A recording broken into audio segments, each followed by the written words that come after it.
공포 카페, 커피와 함께 하는 독서, 화가, 미스다 신조 장편소설, 현정수 옹김. 1장. 이사. 여긴 전에 본 적이 있어. 그 집을 차분히 바라보기 전에 그 길거리가 눈에 들어오자마자 무나카타 코타로는 저도 모르게 마음속으로 외쳤다. 하지만 그럴 리가 없는데.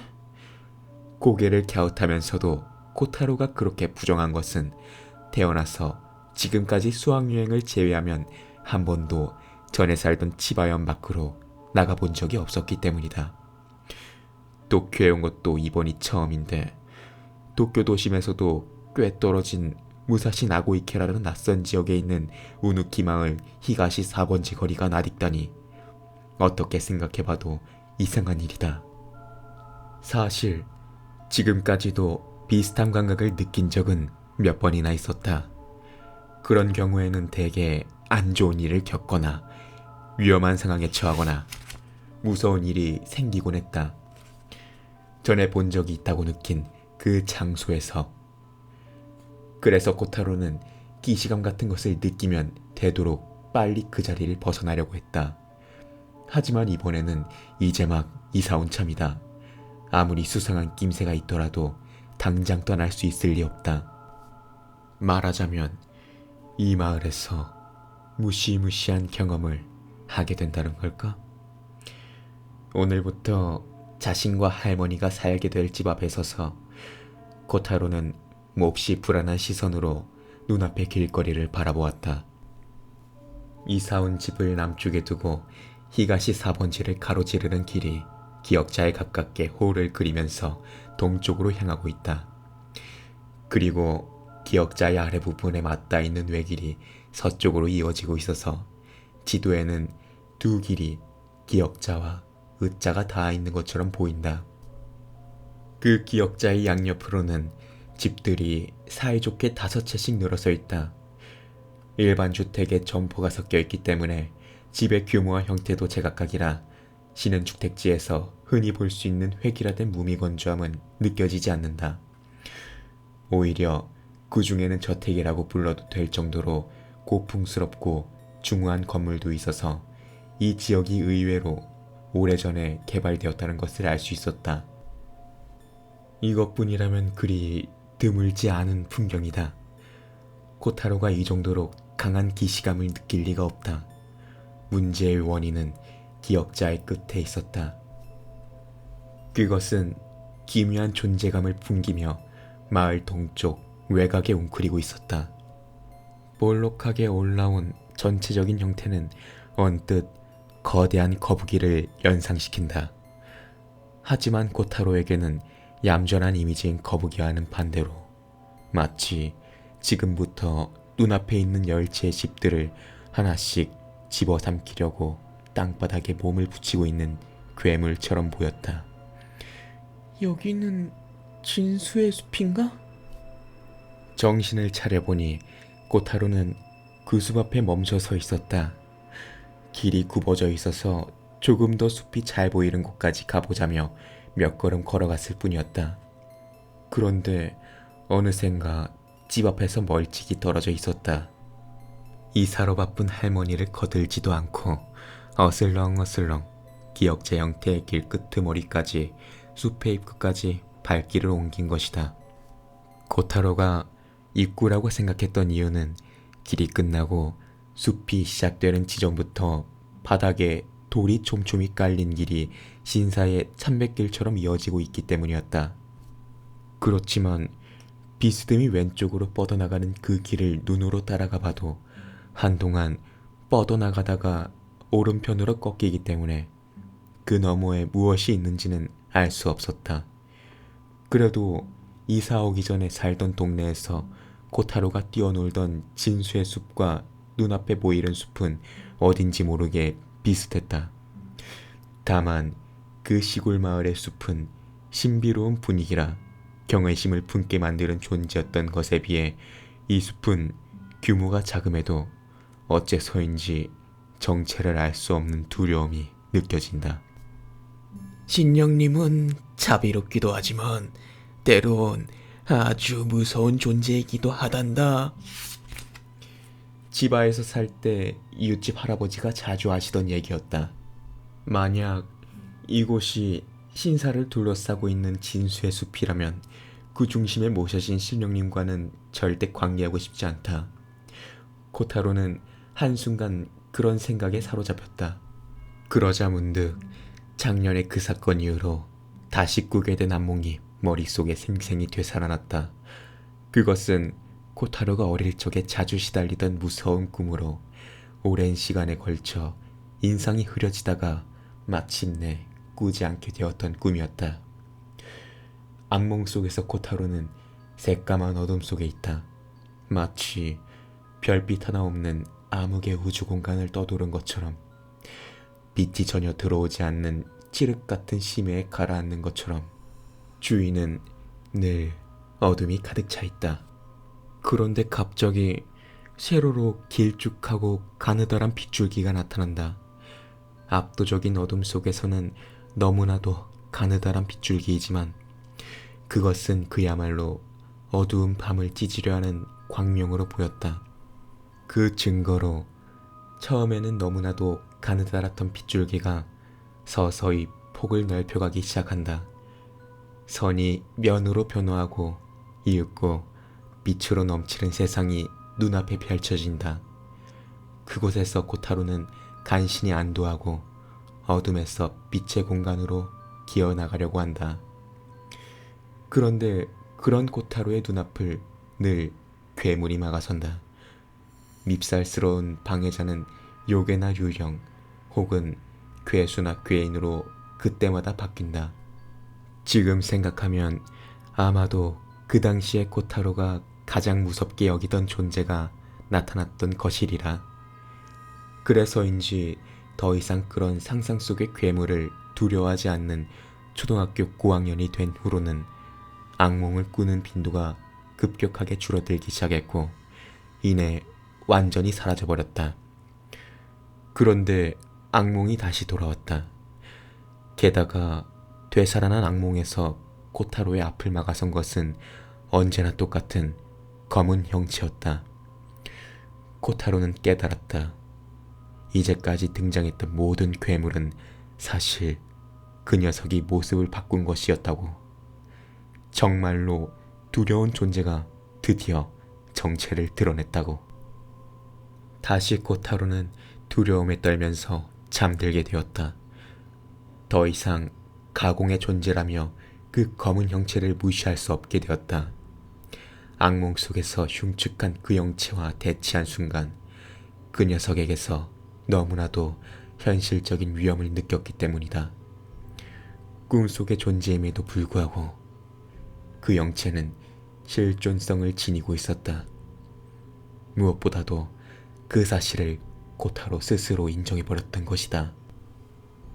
눈앞에 웅크리고 있는 숲을 바라보던 중에 끔찍한 악몽이 머릿속을 스친 것은 울창하게 우거져서 한낮에도 어두컴컴한 숲이 암흑 공간으로 그 안으로 사라져가는 참배길이 한 줄기 빛으로 느껴진 탓인지도 모른다.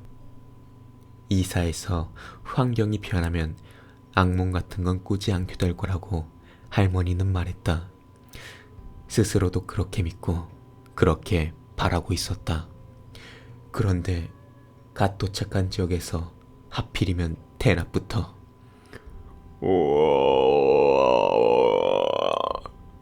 그때 갑자기 가까이에서 이상한 신음소리가 들렸다. 저도 모르게 소리가 들린 오른편을 보니 낡은 목조주택 한 채가 눈에 들어왔다. 코타로가 살게 될 집과 마찬가지로 길의 남쪽에 늘어서 있는 동쪽 맨 가장자리 집이다. 이것도 운명이겠구먼.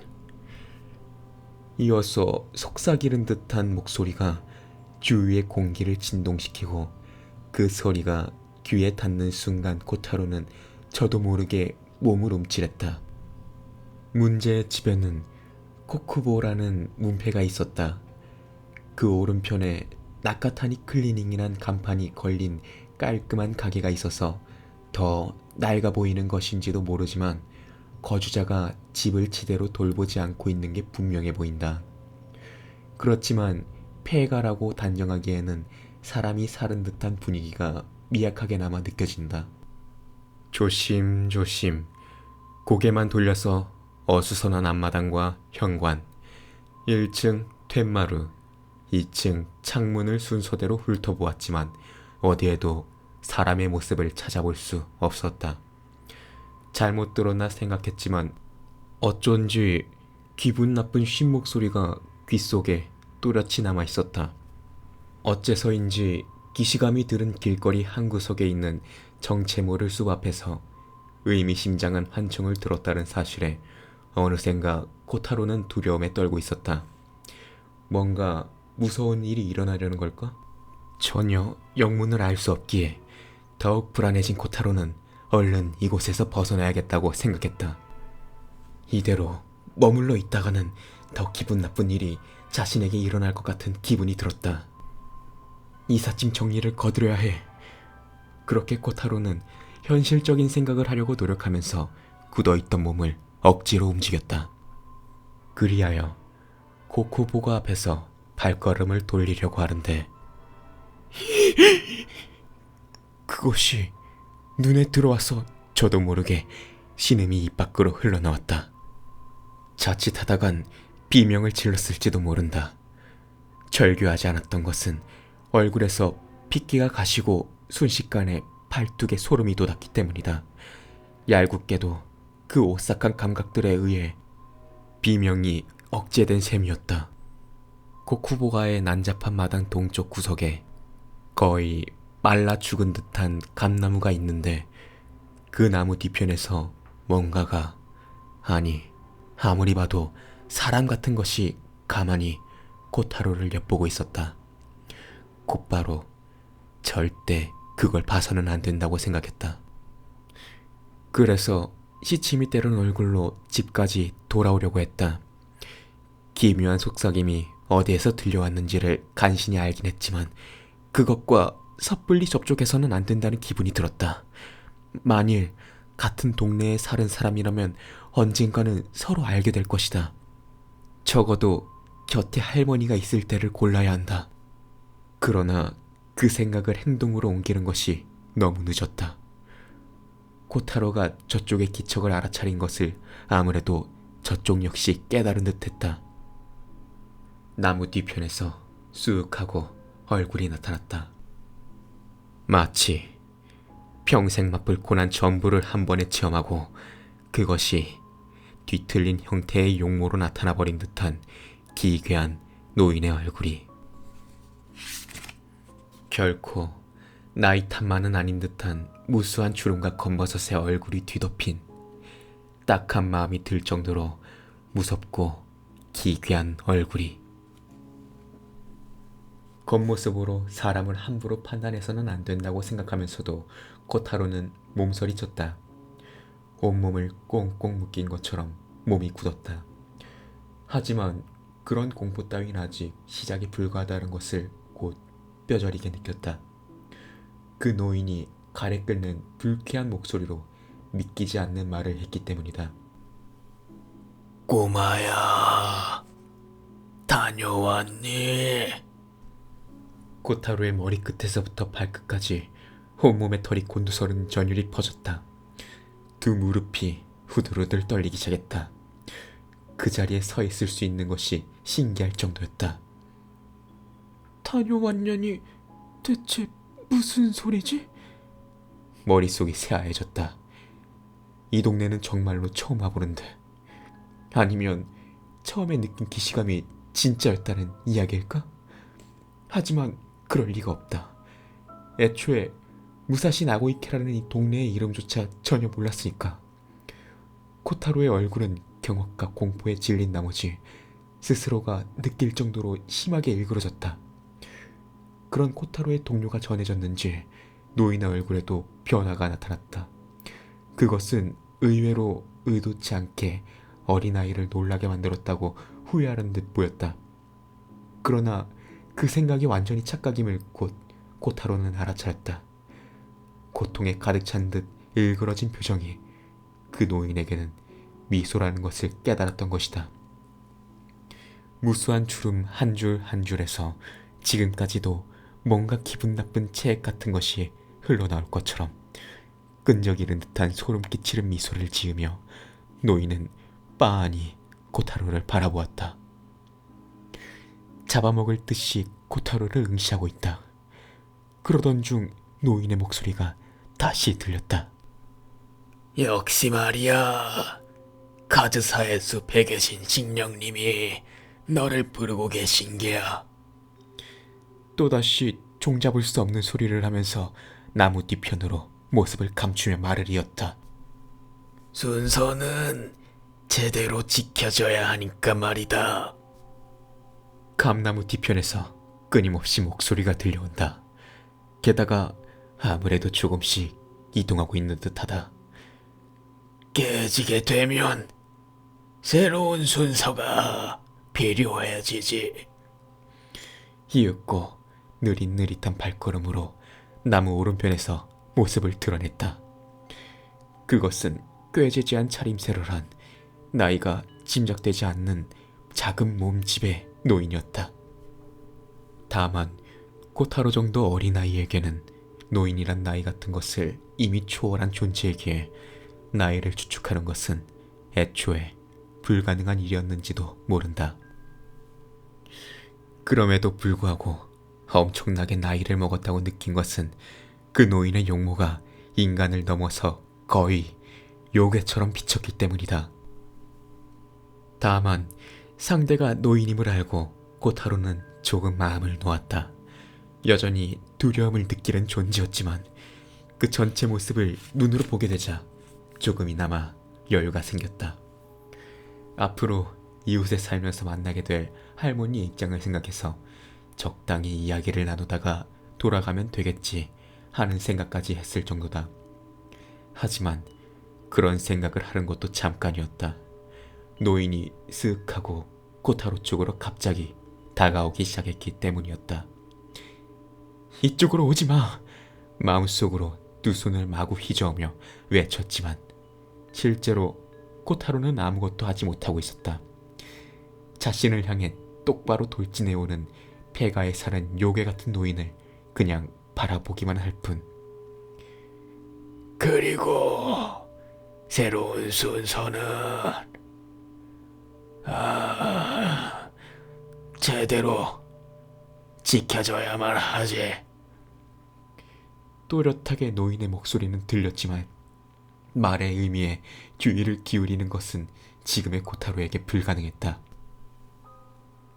바로 옆까지 다가온 상대가 무슨 짓을 할까? 그 공포가 머리를 꽉 채웠다. 가령 어떠한 위해를 가해오지 않더라도 기괴한 노인이 손을 뻗어서 자신을 건드린다고 상상하는 것만으로도 울음이 터질 것 같았다. 조금 치매기가 있는 할아버지일 뿐이라고 생각했지만 앞쪽에서 육박해오른 흉측한 기운은 현실이었다. 잠깐의 정신적 위안 따윈 순식간에 박살나 버릴 정도로 괴노인에게서는 불길한 분위기가 감돌고 있었다.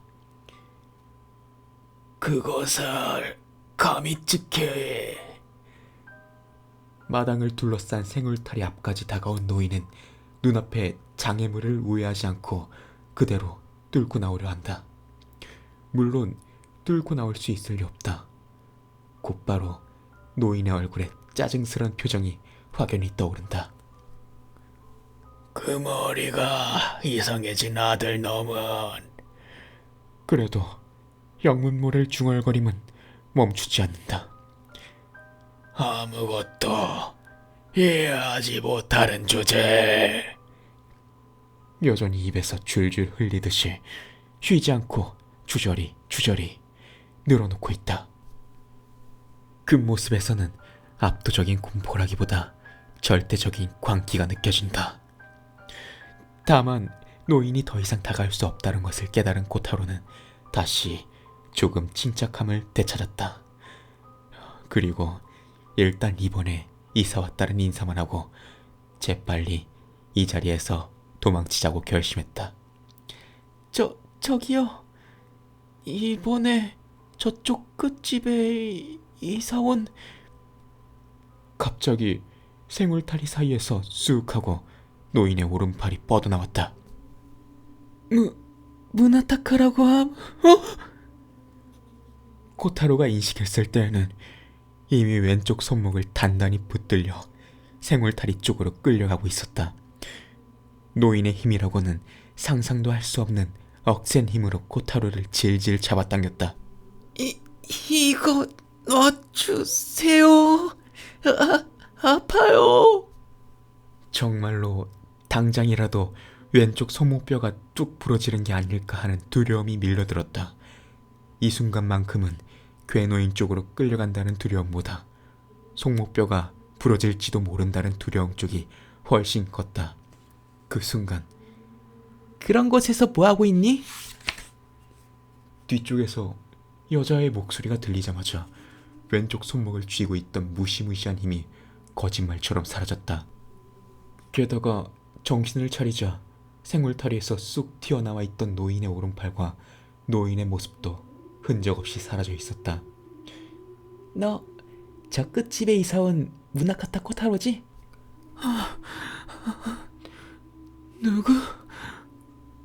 곧바로 뒤를 돌아본 코타로는 노인의 기묘한 언동을 생각할 여유도 없이 새로 나타난 인물과 마주보게 되었다.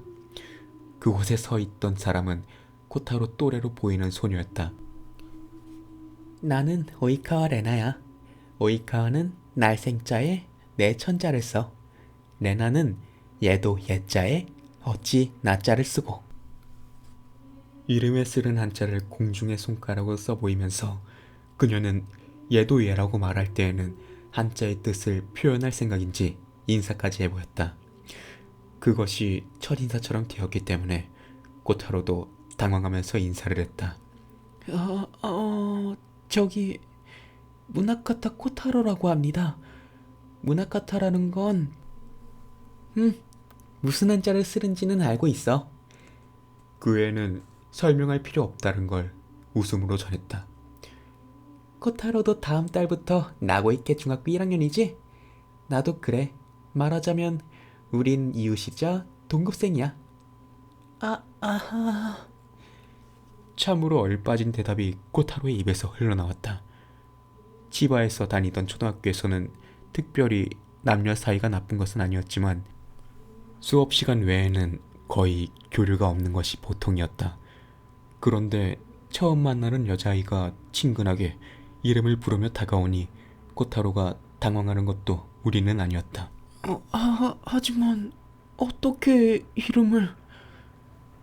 그렇다고 해도 어떻게 이 아이가 자기 이름을 알고 있는지 몹시 신경 쓰였다. 그래서 코타로는 더듬거리면서 여자아이에게 물어보았다. 그거라면 히가시 4번지 사람들 모두가 알고 있는데? 여자아이는 아무것도 아니라는 듯이 대답했다. 하지만 그래서는 대답이 되지 않는 걸 곧 깨달았는지 자기 뒤쪽에 있는 집을 가리키면서 말했다. 여기가 우리 집이고 할아버지가 마을 모임 회장이셔. 커다란 집으로 눈길을 향하자 확실히 오이카와라고 적힌 문패가 걸려 있었다. 코쿠보라는 음침한 노인의 맞은편이 이렇게 활달한 소녀의 집이고 덤으로 그 할아버지가 마을 모임의 회장을 맡고 있다니 너무나 대조적이다. 어라? 그런데 얘는 조금 전에 그 할아버지를 못 본 건가? 거기서 뒤늦게나마 생각이 들었다. 말을 걸어준 건 의도적으로 나를 구해주려고 했던 것일까? 아니면 단순한 우연이었을까? 하지만 만약 구해준 거라면 코쿠보라는 사람에 대해서 뭔가 말을 할 테고 여기에서 벗어나려고 하지 않을까? 고개를 갸웃하다가 노인의 몸집이 작았던 것을 떠올렸다. 요컨대 나와 생울타리에 가려져서 소녀에게는 보이지 않았을지도 모른다. 다만 마을 모임이라고 해도 우누키 마을에 사는 사람들 가운데 사이가 제일 좋은 곳이 이 히가시 4번지거든. 코타로가 무슨 생각을 하고 있는지 레나는 알 리가 없다.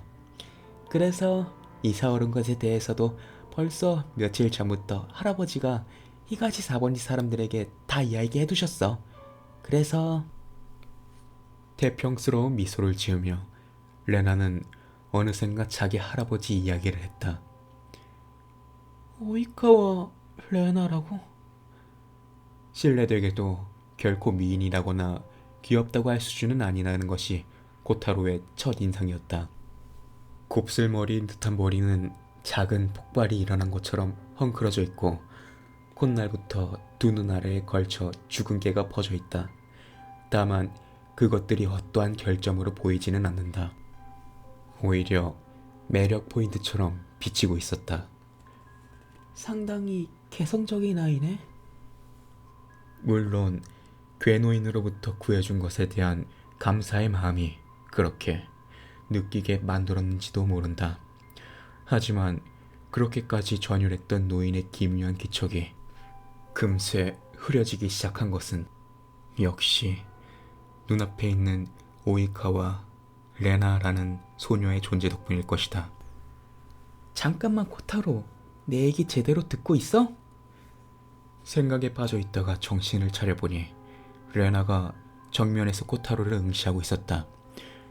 한순간에 얼굴이 귀까지 붉게 물들었다. 너무 창피한 나머지 코쿠보가가 됐든 진수의 숲이 됐든 그냥 숨고 싶어졌다. 봐, 저쪽. 다행히도 레나는 코타로의 주의를 다른 곳으로 돌려주었다. 뭔데? 레나가 가리키는 방향, 마을 서쪽으로 시선을 돌린 코타로는 무나카타가 앞에 사람들이 모여있는 것을 보고 깜짝 놀랐다. 곧바로 할머니에게 무슨 일이 생긴 게 아닐까 하는 생각마저 들었다.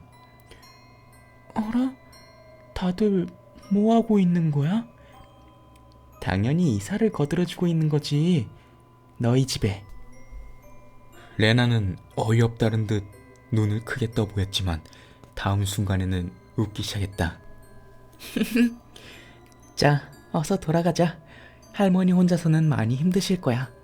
모두가 거들어주기는 하겠지만 사람이 한 명이라도 많은 쪽이 당연히 좋을 테니. 마치 잔손이 많이 가는 남동생을 다루는 것처럼 레나는 앞장서며 코타로를 재촉했다. 역시나 이제는 집에 돌아가야겠다고 생각하던 참이라 순순히 레나의 뒤를 따르려고 하다가 고개를 돌렸다. 저 할아버지는... 코타로는 뒤를 돌아보면서 마지막으로 코코고바 쪽으로 살짝 다가가 보았다. 없어. 생울타리 너머에 쪼그리고 있을 수도 있지만 그렇다고 울타리 너머를 엿볼 용기는 없었다. 왜 그래? 멈춰선 코타로가 수상해 보였는지 앞장가던 레나가 발걸음을 돌리려고 하자 코타로는 황급히 생울타리에서 몸을 떼었다. 그 순간 목소리가 들렸다. 아드사의 숲에는 절대 들어가지 마라. 지금은 귀에 익은 그 괴노인의 목소리가 분명했다. 이 창구석에는 결코 다가가지 마라. 그 말의 의미를 묻지도 그 노인의 모습을 찾지도 못하고 코타로는 정신없이 뛰었다. 바로 앞에 레나가 없었더라면 분명 새로 이사온 집까지 내달렸을 것이다. 아이고, 코타로, 보렴, 이웃분들이 이렇게 이사를 거들어주러 오셨단다. 레나와 나란히 집 앞까지 돌아오자 코타로를 발견한 할머니가 말을 걸었다.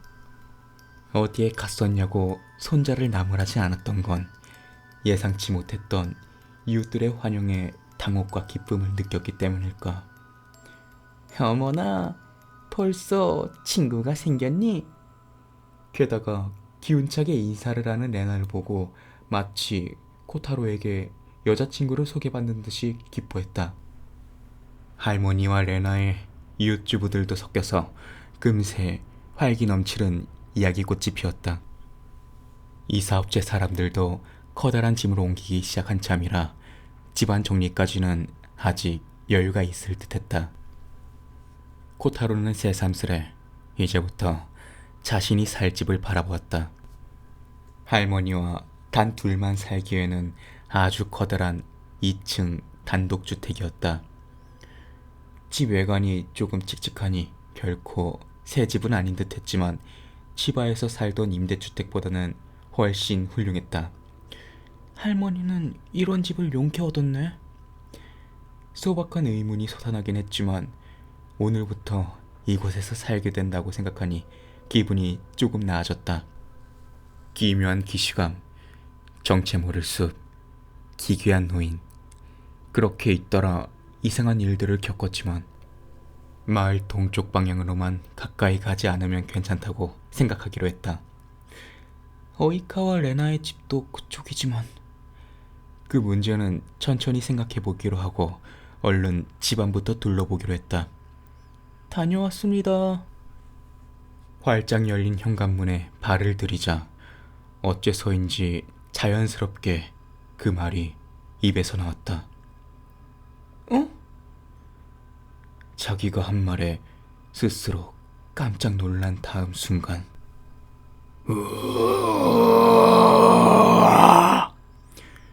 그 악몽과 완전히 똑같은 세계가 코타로를 덮쳐왔다.